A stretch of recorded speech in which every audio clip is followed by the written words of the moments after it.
Eleanor Cobham, Duchess of Gloucester, was a historical figure whose life remains enshrouded in mystery, scandal and tragedy.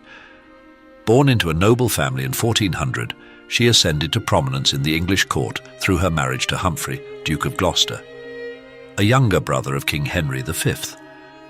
Although she was initially celebrated for her beauty and intelligence, Eleanor became embroiled in one of the most notorious criminal trials of the 15th century. Accused of witchcraft and treason, she was ultimately condemned and imprisoned, leading to her fall from grace and sealing her legacy as one of England's infamous women. Eleanor was born into the prominent Fitzalan family, one of the noblest lineages in medieval England. Despite her aristocratic background, very little is known about her early life, which remains largely undocumented.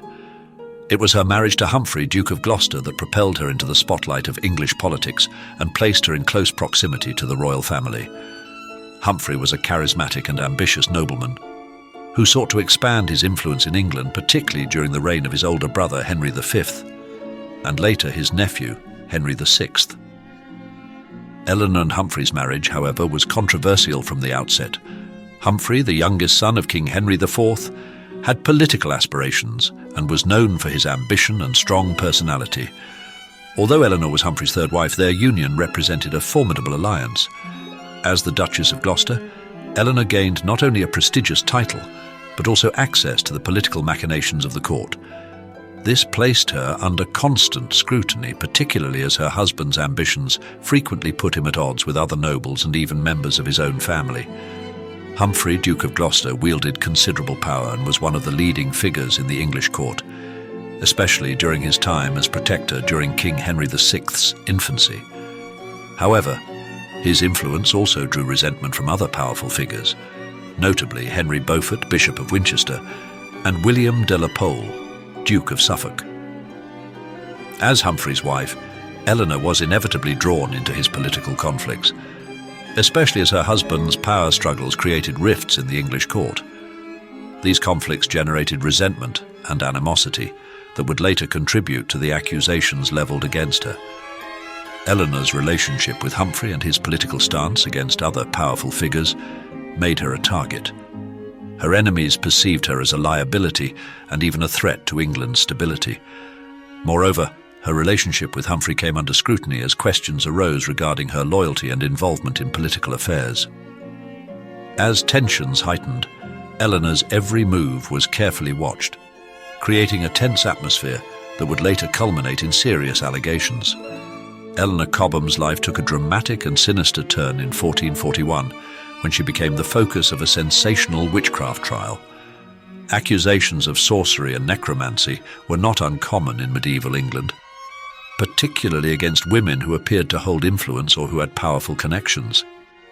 In Eleanor's case, her prominence as the Duchess of Gloucester and her proximity to the royal family made her an ideal target for such charges, particularly by her husband's political rivals. The charges levelled against Eleanor alleged that she, along with astrologer Roger Bolingbroke and priest Thomas Southwell, had engaged in magical practices with the intent to harm King Henry VI. The prosecution claimed that Eleanor had commissioned Bolingbroke and Southwell to predict the king's death, an act considered treasonous as it implied disloyalty to the crown and suggested an intent to alter the line of succession.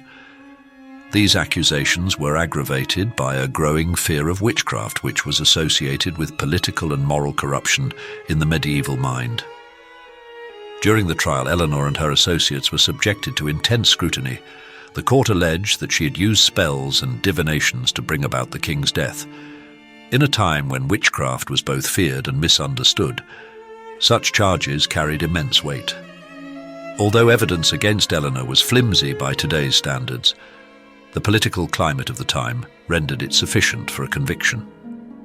Her status and reputation offered her little protection. In fact, they may have exacerbated the charges against her, as the public and court alike saw her as a symbol of the corrupting influence of courtly power.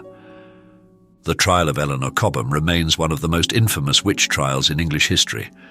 Convicted of treason through witchcraft, she was sentenced to public penance, a punishment humiliating in itself. Forced to walk through the streets of London, she was made to carry a lighted taper as a symbol of her contrition. This sentence reflected both the severity of her alleged crimes and the deeply rooted belief in the supernatural as a real and present danger to the monarchy. After her public penance, Eleanor was sentenced to life imprisonment, first at Chester Castle and later at Kenilworth Castle. Her husband, the Duke of Gloucester, was unable to protect her, largely because of the political maneuvering of his enemies and the prevailing attitudes against women accused of witchcraft. Her imprisonment marked a steep decline in her fortunes and effectively ended her involvement in the political affairs of the English court. The Duke of Gloucester himself suffered consequences from Eleanor's conviction. He lost considerable influence in the court and was increasingly marginalized by his rivals. Though he remained free, the scandal had tarnished his reputation, and he never fully recovered his former political standing. Eleanor's conviction had a cascading effect, weakening the Duke of Gloucester's position and ultimately isolating him from the centres of power. Eleanor Cobham's story sheds light on the volatile nature of political power in medieval England and the gendered dynamics that influenced perceptions of crime and guilt. Her trial remains emblematic of the period's fear of witchcraft, which was often used as a means to suppress and punish women who were perceived as threats to male authority. Eleanor's case illustrates how accusations of witchcraft were weaponized to undermine women's reputations and silence them, particularly in cases involving noblewomen who wielded influence in male-dominated spheres. Although Eleanor was a noblewoman, her social status did not protect her from the harsh judgments reserved for women who were perceived as overstepping boundaries. Her conviction and imprisonment serve as a reminder of how gender and power intersected in ways that were often detrimental to women, even those in positions of privilege. Eleanor's life and alleged crimes highlight the vulnerability of women in a patriarchal society where suspicion and fear could easily spiral into accusations and punishments. Eleanor Cobham, Duchess of Gloucester, is remembered as one of England's most tragic and scandal-ridden noblewomen. Her rise to prominence, marriage to a powerful duke, and involvement in a high-profile witchcraft trial made her a figure of fascination and controversy. Accused of treasonous witchcraft, she was ultimately condemned and imprisoned, her life forever altered by the political ambitions and fears of her time. Today, her story stands as a testament to the perils faced by women in medieval England, as well as to the enduring influence of gendered perceptions of crime and punishment. In the end, Eleanor's life and alleged crimes serve as a reminder of the complex and often perilous relationship between power, gender, and justice in the medieval period.